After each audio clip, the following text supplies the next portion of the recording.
welcome to The Gadget Show. And this week, there's quite a lot of stuff on the show about the sorts of stuff that let you listen to music and stuff. Quite a lot of stuff there, Suze, but you know, I like that. Were you with me on it, then? I understood every word. OK. Yeah. Jason and I are going to be doing some serious damage to MP3 players. All in the interest of science, of course. Of course. And John is going to be looking at hi-fis. In fact, we're going to kick off the show with John's hi-fis, aren't we, Mr Bentley? Yes, indeed. And what a business buying a hi-fi can be. A matter of carefully assembling a system of separate components, often from different manufacturers. Does it have to be that difficult? Well, unfortunately, if you're actually after the best sound that money can buy, it probably does. Take this magnificent Lin Magic system. Just beautiful, isn't it? At least it's all from one manufacturer, but with a separate preamplifier, amplifier and CD player, it's hardly compact. And at £6,500, it definitely isn't cheap. But can you get great hi-fi without a cumbersome and expensive system of separates? To find out, I've tested 3 systems which just comprise one box and a compact set of speakers. I want to find out how these hi-fis measure up in a real-life situation. So I won't be testing them in a special sound lab, measuring frequency response or decibels or anything like that. Instead, I'll be testing them in a real house, where imperfectly shaped rooms and acoustically difficult furnishings and clutter, not to mention the background noises of the typical home, all conspire against the perfect sound. But I've invited some of the youths from the Gadget Show office round for a house party, to put the systems through their paces in exactly the kind of environment where they'll be expected to perform. Ooh, that'll be them.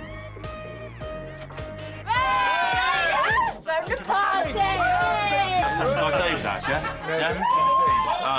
Pete's mate, right? I've put my hi-fis in 3 different rooms of the house, but I'll test the same track on each one.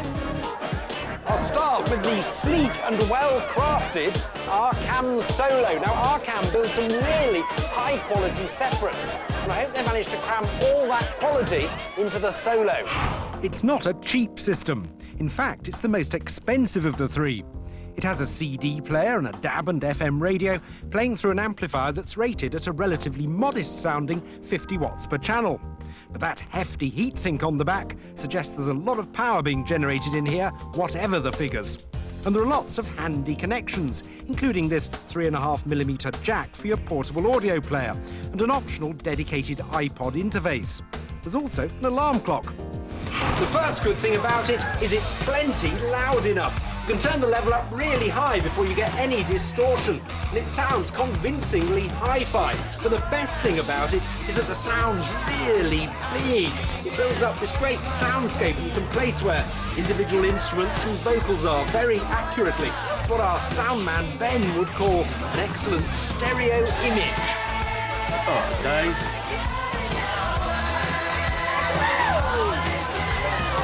My next system is only 1/5 of the price. I've set it up here in the kitchen. This Sony is the cheapest of our systems. It has just 25 watts per channel and no DAB radio, but it does boast lots of connectivity options. It's the world's first micro system with Bluetooth, meaning you can play tracks from your phone wirelessly through your hi-fi, and hands-free so you can dance. Can you pass me that, please? See, you can play tracks directly. And it sounds pretty good. And you can play them from anything that incorporates the latest Bluetooth stereo streaming standard. What do you think of that? Yeah, it's great. There's also a USB socket, so you can plug in a whole variety of devices, from MP3 players to card readers, and go through the folders where you've stored your music. The track names come up and everything. I must say it's all rather plasticky and gimmicky with the blue flashing lights, but I do like the way the numbers on the volume control go round like a milometer. And finally, the important bit. What does it sound like? Well, surprisingly pleasant, actually. It's very easy to listen to, but I don't think it's really hi-fi. There's nothing like the stereo image of the Arcam, and it's nowhere near as loud. Oi, Dave, get on it up, mate.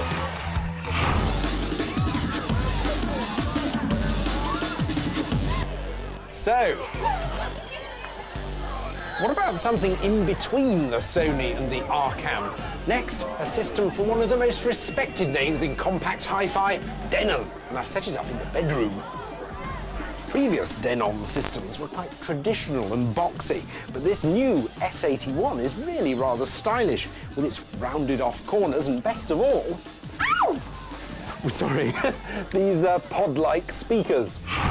It has a 50-watt per channel amp, a CD player, DAB and all the trimmings, including a specific iPod dock. Denon say the S81 has had its sound tuned to fit UK tastes, while the Japanese hanker after crisp, bright sounds. We Brits like our music with more depth, apparently. Though I think they might have actually rather overdone this UK sound tuning. It sounds almost too warm, possibly even a bit muffled. It's not that it's bad, it's actually very agreeable to listen to. It's just not quite as good as I think some old Denons were, which is slightly disappointing. There is one good feature, though. Once you've plugged your iPod into the socket, you can control it using this rather handsome remote, which actually mimics the iPod interface, which I think is very good. You'd appreciate it, I think.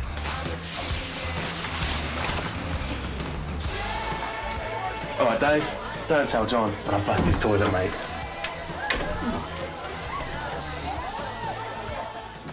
I've got a question. Yes. Why weren't we invited to that party? I was invited. I was under the sheets, that couple, when no one knew. Oh, lovely. Yeah. Ratings then, John? In spite of the fact it's very expensive, I think this is really amazingly good for something that size. I'm going to give the Arcam 5G. Wow! One of our rare 5G ratings. Right. The Denon, 3Gs, because other Denons sound better. I think if you're really after sound quality for less money, actually, you'd probably be better off with a different Denon than that. Sony, also 3Gs, doesn't sound as good, but it's a lot cheaper, and also just it's fun to play with. Right now, though, it's time for a break. But after that... a camp French chef and some serious brutality being meted out to MP3 players. And I'll show you the most mind-boggling gadget I've ever built.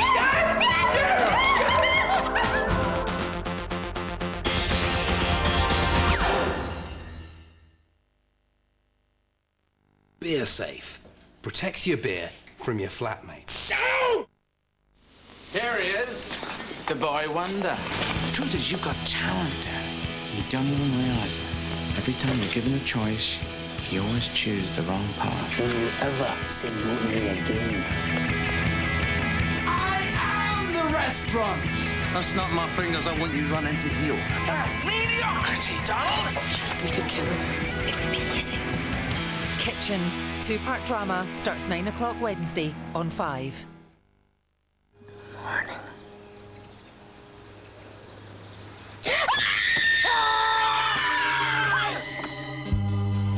I think she's starting to remember who I am. That's what you want to believe, but it's never going to happen. Imagine losing your memories overnight.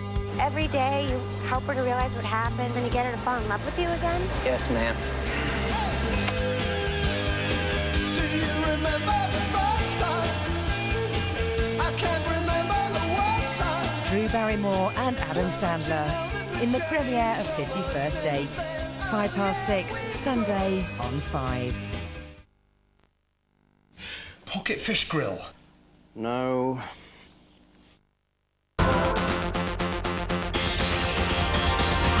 Let me show you something truly wonderful. You've probably never heard of this, but trust me, it's hardcore. This is the Monolith MX7000, and it's probably the toughest little MP3 player on the face of the earth. Just check out these images of Monolith abuse while I tell you a little bit about it. Packed into the Monolith's tough little case is 2 gigs of storage, an FM radio and an FM recorder, a direct line in for recording from CDs without a computer, a dictaphone and an alarm clock. As you can see, it's tough, and it's all down to a manufacturing process in which all the components within the MP3 player are fused into a solid 1.5mm aluminium casing, a process called X-Protect. We took this Vauxhall Astra weighing 1.2 tons and drove it over the Monolith. Each wheel presses down with a weight of 303 kilograms. That's the same as being trampled on by a very large brown bear who's just eaten 2 hikers. OK, so it seems that the claims that the Monolith is virtually indestructible are well-founded. There's only one problem with this glorious little MP3 player. Nobody makes it anymore. A mere 6 months after the monolith was launched, the manufacturers went bust. It took market forces to destroy the indestructible. If you look on the internet and make a lot of phone calls, you may well find a specialist MP3 seller with a couple of monoliths in a drawer. Ask them nicely and they might well sell one to you. That's how we got ours. But apart from that, the cause of the truly rugged MP3 player seems to be lost. OK, I want to appeal to the gadget manufacturers of the world. Look, this is what you should be building. This is what I want, a rugged MP3 player. Currently, there is nothing available that can possibly live up to the legend that is the monolith. Jace? Yes? You're wrong. OK. All you need, if you want a truly rugged MP3 player, is one of these, an iPod. Can I just apologise, viewers, for my co-presenter Susie Perry, who's obviously labouring under the misapprehension that this admittedly beautiful piece of design is in any way tough and rugged. Let me demonstrate. Can I borrow this? Oh, yeah. Yeah? Yeah. Nice, isn't it? Do you mind if I just demonstrate my point? Yeah. Please, yeah. Because that's really nice, isn't it? I love the chrome. And you've kept it quite shiny, actually, but it's a shame I'm going to have to do that, isn't it?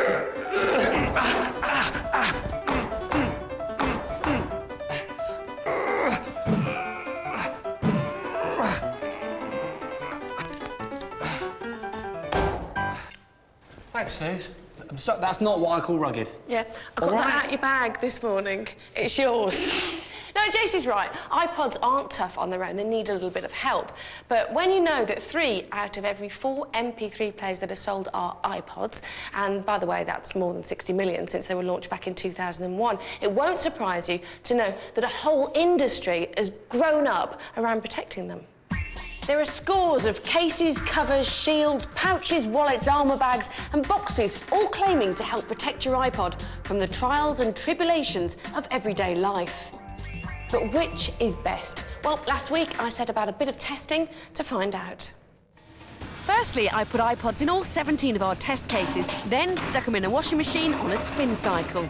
Any that couldn't protect their precious MP3 cargo were discarded.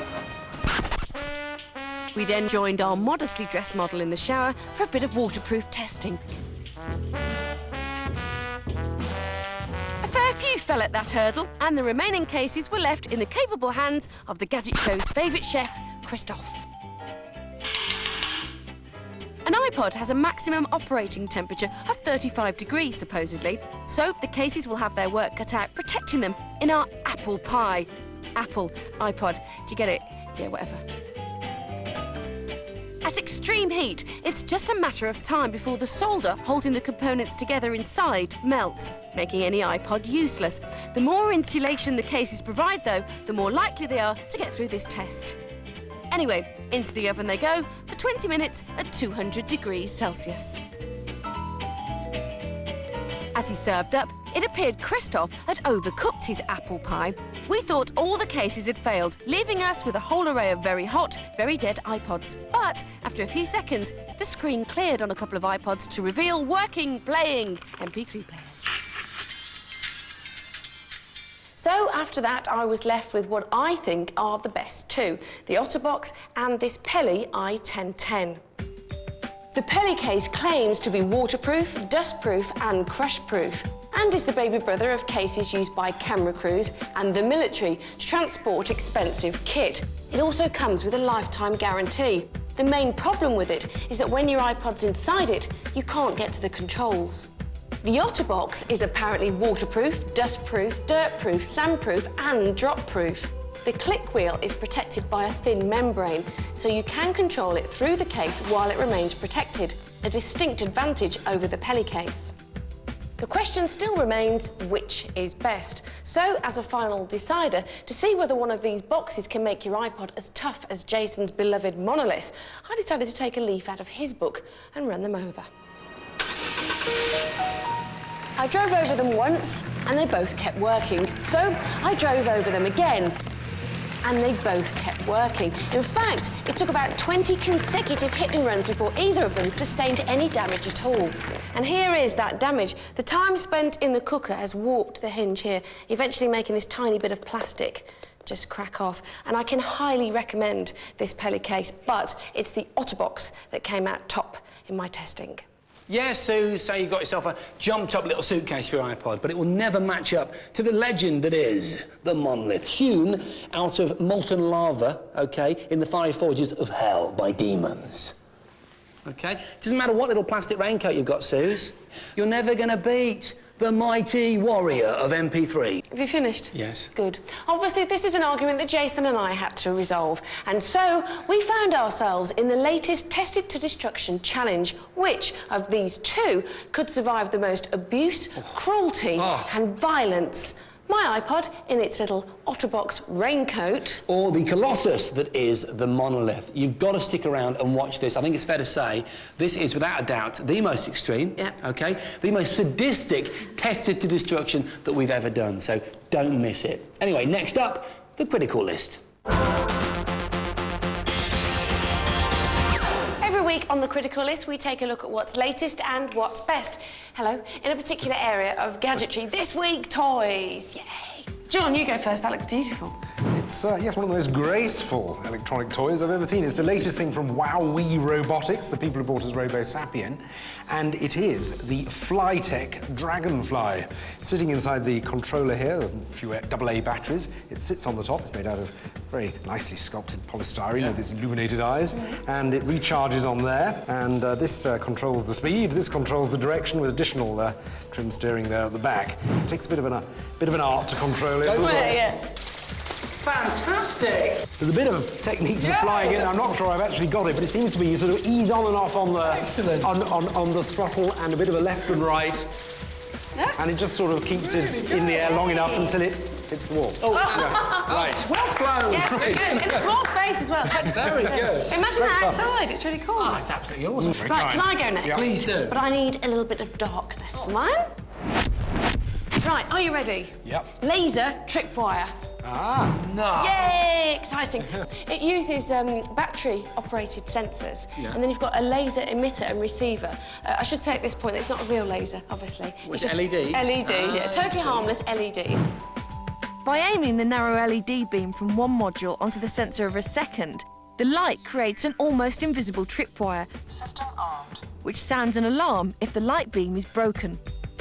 This set comes with 3, but you can put them all together and they feed off each other. That's brilliant. You could have like a whole matrix, like a bank. Like a whole crisscross thing? Yep, exactly that. You could have as many as you wanted. I'm going to ask John, my glamorous assistant, just add some smoke here. Using my handy smoke machine. Yeah, because we can see the beam better. Oh, yeah! See, look at that. The actual smoke made the alarm go off. And now I want you to try and get over the beam. No!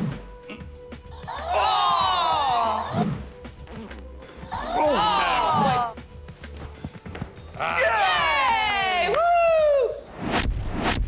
I tell you what, Suze, that was really, really good, but you guys have got to see my toy. It's just fab, but it's outside. Is that all right? Yeah, fine, yeah. Come on, let's go. What is it? I'll show you when I get there. Give me some sort of clue. Which way have we got to go? Outside. It's to be it.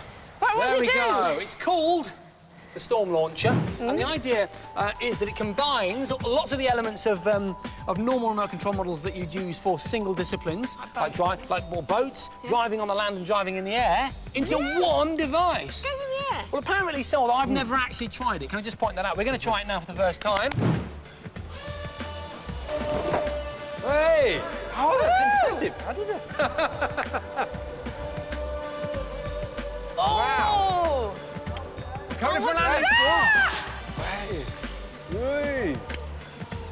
Oh, that's so cool. Jason, how fast does it go?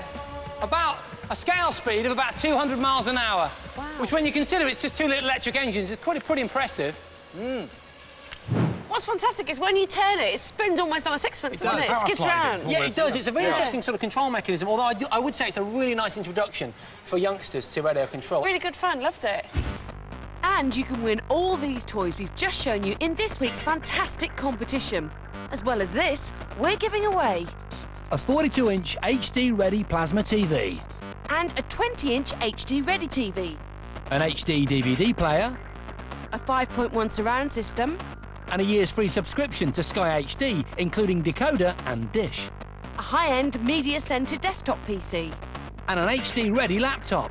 The Arcam Mini Hi-Fi that came out top in John's tests at the top of the show, An Xbox 360 complete with 10 games, a Lazy Boy gadget chair, a Marin Northside mountain bike, an 80-gig iPod video complete with OtterBox case, a Sony PSP, an Epson photo printer, a DAB digital radio, a Nikon D80 digital SLR camera, and a Fuji FinePix F31 compact digital camera, a set of Sennheiser headphones, a Leatherman charge, and a TomTom Go 910 in-car sat-nav.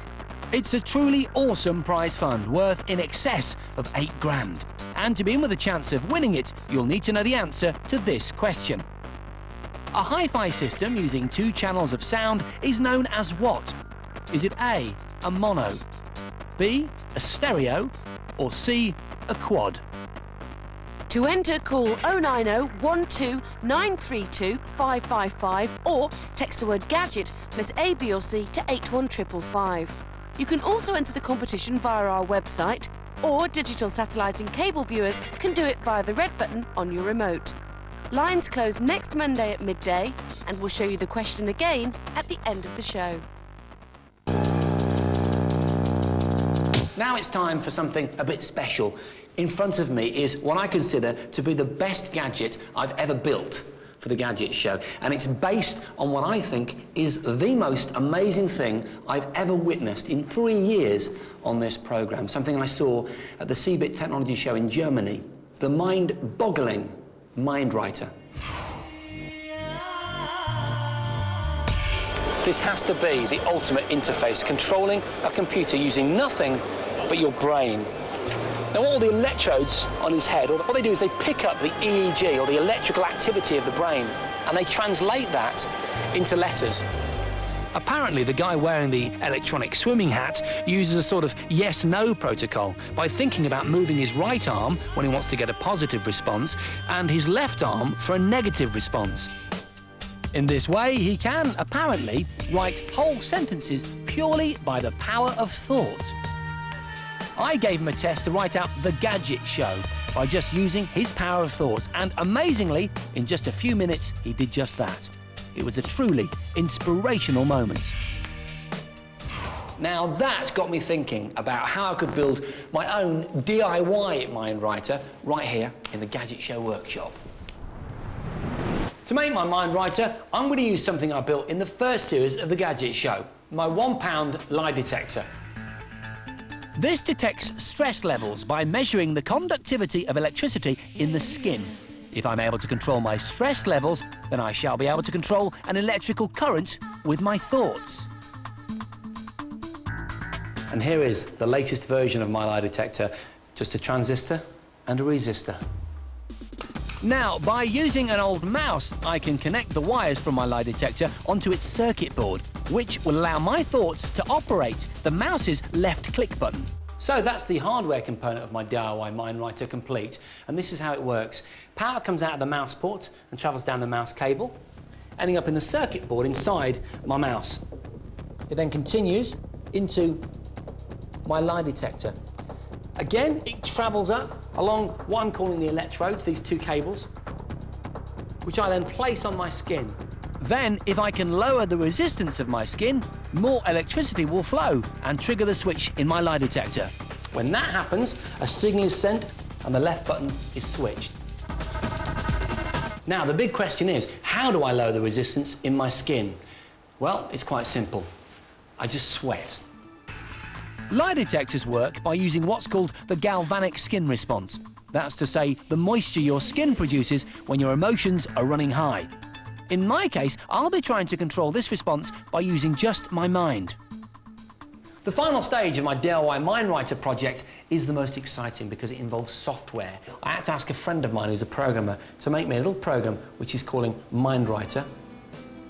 The idea is pretty straightforward. The program cycles through all the letters of the alphabet. What I've got to do, if I'm looking to, say, write the letter G, is wait for the letter G to come up and then think of something emotional so that I can get the little transistor in my lie detector to trigger the left mouse button and write the letter on the screen. I will be absolutely amazed if you can make this work. I've definitely had some success with this, but I've got a feeling it's one of those things that needs a bit of time, but, you know, nevertheless, we'll give it a go. I'll just tell you exactly what we're going to do here. I'm going to put the things I call the electrodes. They're not strictly electrodes, but we'll call it that. I'm going to put them on my skin, OK? And then I'm going to set the alphabet off, continue scrolling through all the letters. And when it gets to certain letters, I'm going to try and think of something really emotional that will, you know, cause the galvanic skin response that I've talked about, sweat, basically, in my fingers. And hopefully, that will lower the resistance, the signal will go through, and I'll click on the letter. I'm going to try and write Gadget. You're going to try and write Gadget with your mind. That's it, Suze. Should we give it a go? Yes. The large box on the screen shows the letters continually cycling round. If I activate the letter with my mind, it will appear in the small box on the right-hand side. I've set the frequency for letters as they scroll through. 5 seconds, we're getting it. Yeah, so I'm getting quite a long time. You've got to start to concentrate and get excited, Well, because G's I've got to coming time out. it. Hang on D, I better get ready for G. What should I think of, Suze? Well, don't say. I think it's something rude. OK. Ruder. I concentrated really hard, but I peaked too early and got an F instead of a G. Calm. Right. Wait, no, wait, what did you think about? I can't tell you that. It involved you and John, that's all I'm saying. Wow! That's not bad, is it? All right, I'm starting now. I began to try and control my mind in order to select an A.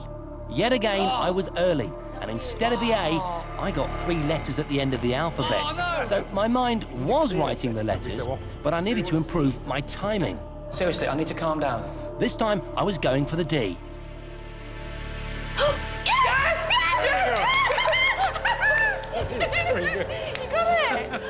Go for G. Could I get the right letter again? Yes! I'd now got 2 correct. I really was writing with my mind, but I was still struggling with my timing and got an H instead of the E. I had just the T to go. Could I get this one right? Yes! Oh, that is amazing! Look at what you've got. F, which is really close to G. You only just missed Gadget, that. yeah. W, which was when I was going for A. Yeah. So W, X, Y, Z. So what am I, 3 or 4 off? Yeah. Then you got the D. Yeah. You got the G, just a little bit off for the E. Yeah. And then you got the T. But for something that doesn't cost more than, I would say, £1, that's incredible. Time for a short break now, but after that, the culmination of our Tested to Destruction challenge, and Jason and I get a little too close to the action as we torture MP3 players.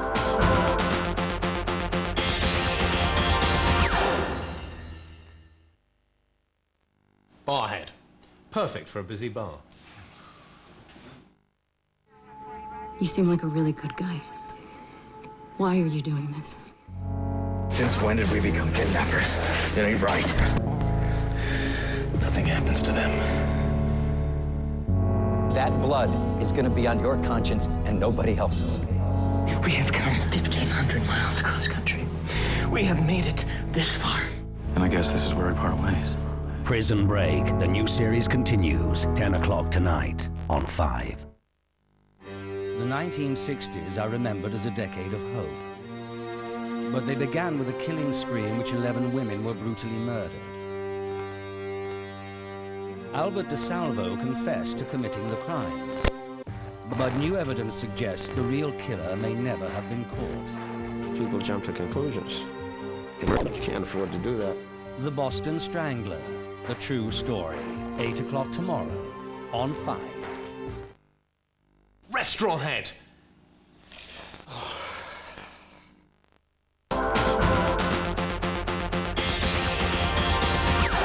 Now it's time for us to return to our Tested to Destruction challenge. Jason thinks that nothing can live up to the legend that is the monolith, but I think that if you've got an iPod and you put it into one of these rugged little otter boxes, it can be just as tough as the monolith. We said to the Gadget Show office that they needed to settle this for us, and our producers came up with some seriously extreme tests. Am I right? Absolutely correct. All we were told to do was turn up at a breaker's yard somewhere in Kent a few days ago. Ugh.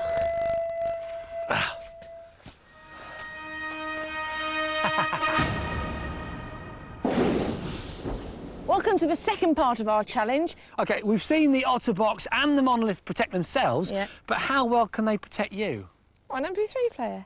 On the ground, there is some safety equipment. I suggest you put it on because in 1 minute you'll be shot at by professionals. 1 minute? You must use your respective toughened MP3 player as a shield. Good luck. I don't want to be shot. Special forces, look.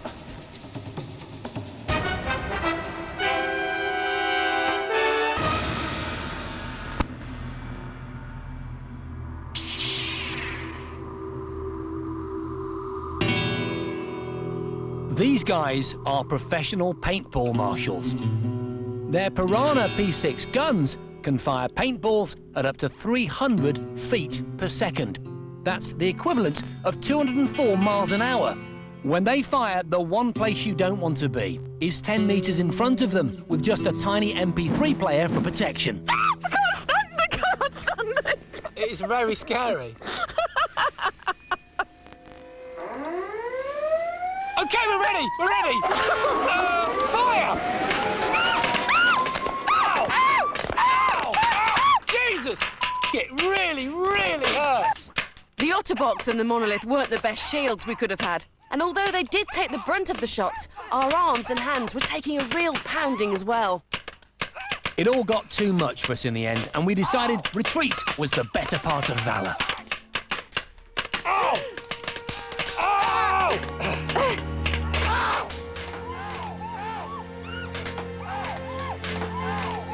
We'd been hit by nearly 100 paintballs, and it hurt. Our MP3 players had taken hits as well. It was time to check if they were OK. Oh, yes! Track 19 is playing loud and clear. The iPod inside the Otterbox was fine, despite taking a hit directly on the jog wheel, the weakest part of the case. Oh! And despite taking numerous 200-mile-an-hour hits, the Monolith just wiped clean and was fine. Good as new. After we'd cleaned up, we headed deeper into the scrapyard to find our next challenge. Congratulations, you survived the first test. Now it's time for a little pressure. That was pressure. Mr. Williams here. Oh, it's Mr. Williams. Hello, Mr. Williams. Mr. Williams will encase your players in quick-drying concrete while they are still playing. Cool. When the concrete is dry, we'll use a pneumatic drill to break them out. This is a test of vibration. It's happened so many times to my MP3 players, hasn't it? I've encased them in concrete. And if they can handle this, they can handle anything. Brilliant idea. OK, let's do it. We're using a natural quick-drying concrete mix. We had to wrap both the players in plastic bags with a little air around them, otherwise they'd have been sealed in so tight we'd never get them out. After sealing them in, all that was left to do was wait. What are we going to do? Absolutely no idea.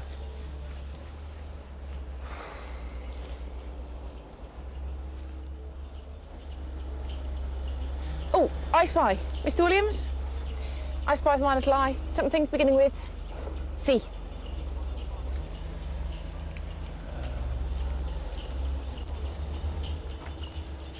you reckon, right, if aliens landed in this junkyard right now, they'd think all the cars were people? How long we got left? In the end, it was 4 hours before the concrete had hardened enough for us to break the players out. Right, Mr. Williams, take it away. This pneumatic drill strikes over 1,600 times per minute. That's 27 times a second. Each blow is like being hit by a tennis ball at 80 miles an hour. And that creates a lot of energy, which spreads into the players, potentially shaking components loose. There's mine. Let's have a look. Look. Let me see if I can hear it. Oh! Come on. Yay! Yeah, definitely still going. Not sure, though, about jogging with that on. Yeah, no, you won't get very far. How are we going to know what to do next, then? I haven't a clue. Can you hear something? It's like a hissing sound. Hey, hang on a minute! Hang on, open her up! Open her up! Thank you! All right, away! Go on! Wow! That's so cool. OK, ready? Yeah, got it. The Monolith and Otterbox have made it this far, but it ends here. This is our crash test. OK, you'll tape your players inside the cars. They'll then be subjected to a severe 5-minute beating by this Atlas grab. Whichever survives the full 5 minutes will be the winner. That's going to be mine. No, it's not going to be yours. If both survive, then the player with the least damage will be the winner. Good luck. Marvellous. Sounds straightforward Bring enough. it on.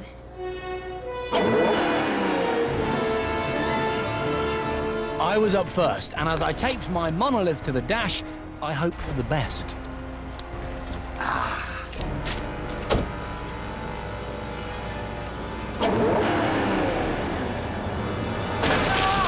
Oh, your monolith's going to die! The Atlas can lift up to 10,000 kilograms, and its jaws have a closing force of 36 kilonewtons.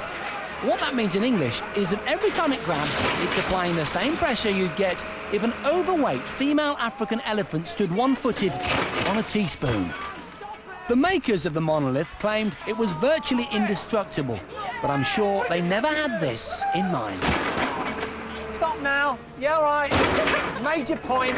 Where is it? There it is, there it is, there it is. Oh, no, well spot. Oh, no! Oh, it's crashed. No! Oh, what a shame. It's absolutely trashed. Oh. Look at that! But is it still working? If that's working, Is it still working? then there's some weird stuff going on because, I can't even hold the power button down. Then it was my turn, and I taped the Otterbox to the dashboard with the Nano inside. I'd seen what the Atlas grab could do, so I wasn't holding out much hope.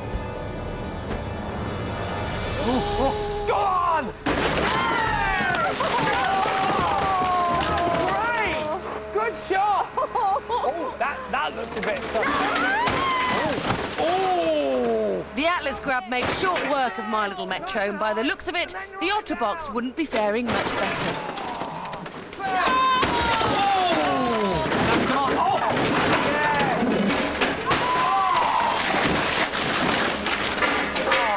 That was pleasurable. My line's getting worse.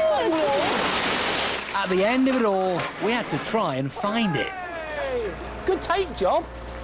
Apart from it's not in there, how much of a hammering did that take? Oh, it was absolutely trashed. But I think by default, Suze... Where is it, though? If we're not even able to find yours, surely I'll win. We were about to stop filming and pack up for the day when Jason made a miraculous find. Here it is! Standing near. Here it is! I found it! I found Where it! is it? Where? Let me see. Ooh. Looks intact to me. No, don't. Show us then. Look. No! It's still working. And here it is, safe and sound. It's a little bit battered and it's a bit mucky inside, but it is still in perfect working order. Thank you very much.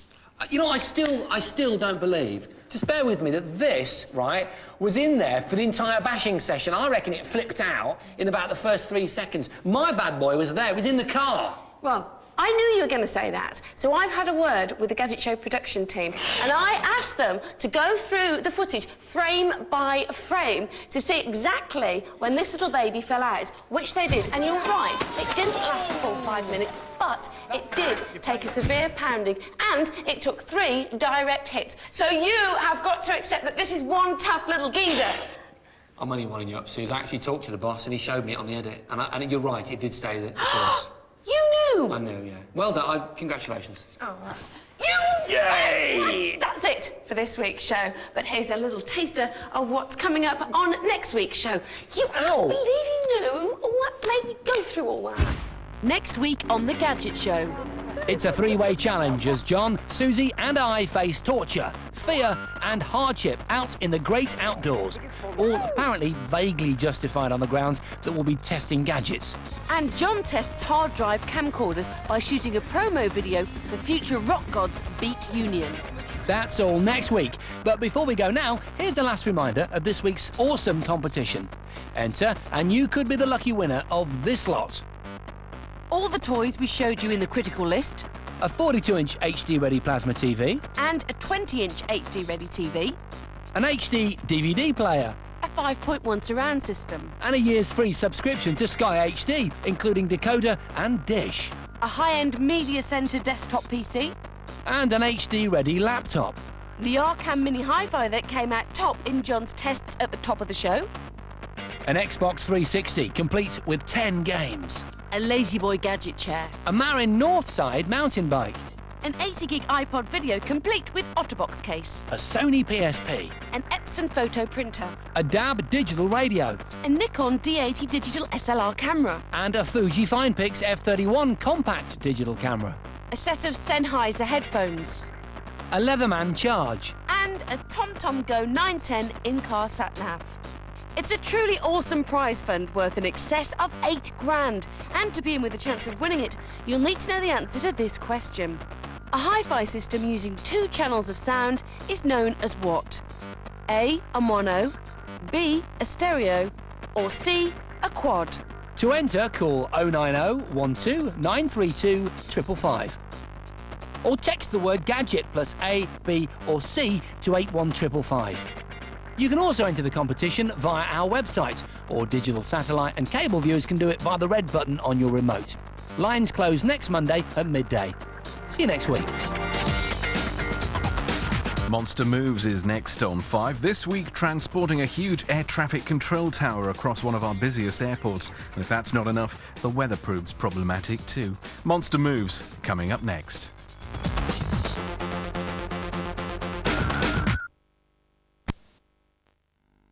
Clubhead? Energizer Lithium for today's high-tech gadgets.